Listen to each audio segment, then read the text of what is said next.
Grazie. Madame Merci, Madame Troszczynski. 3 minutes. Merci, Monsieur le Président. Mes chers collègues, la mise à jour sur le marché des fertilisants porteurs du marquage CE est essentielle pour être conforme aux exigences de protection de la santé, de la sécurité et de l'environnement. Actuellement, seuls les fertilisants traditionnels obtenus par extraction ou par des procédés chimiques bénéficient de l'accès au marché intérieur et ont le fameux label CE, alors que 50% des engrais actuellement sur le marché en sont exclus, organiques, sous-produits animaux ou agricoles, déchets biologiques. En conséquence, les engrais obtenus sur des principes de l'économie circulaire en sont pour l'instant exclus. Cette initiative, ce texte, a donc deux objectifs.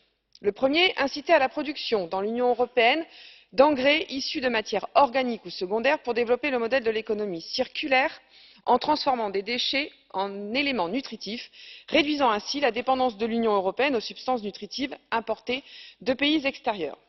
Cette proposition vise à établir pour les engrais organiques des conditions de concurrence égales aux engrais minéraux. Le deuxième objectif est d'établir des taux limites de contaminants dans les engrais. Les taux proposés par la Commission sont irréalisables et dangereux pour l'industrie utilisant le phosphate comme source naturelle pour l'élaboration de leurs engrais secondaires. L'industrie française des engrais organiques ou secondaires est très développée et a tout intérêt à bénéficier de l'ouverture du marché intérieur et de l'octroi du label CE.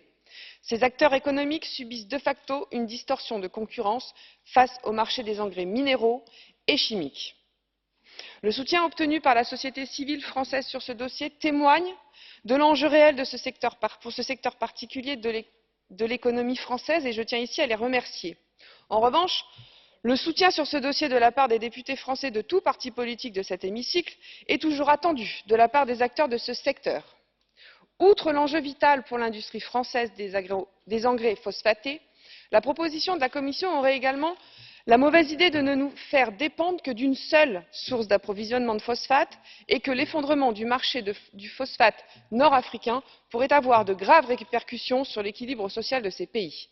L'intérêt géopolitique est également un enjeu important de ce texte.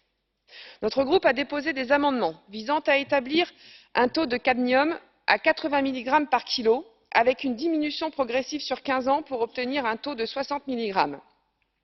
Délai raisonnable et pragmatique pour la recherche et le développement, notamment en technique de décadenation du phosphate.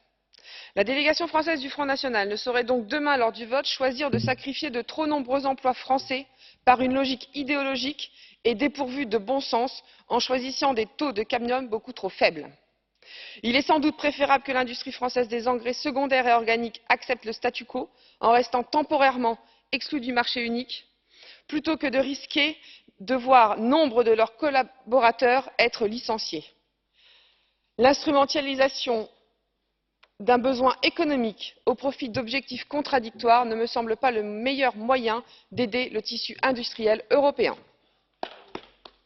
Je vous remercie. Nous avons entendu l'avis des groupes politiques. Maintenant, vous pourrez utiliser les cartons bleus, Madame McGuinness, pour 2 minutes. Merci, Président. Toute cette idée de l'économie circulaire commence à prendre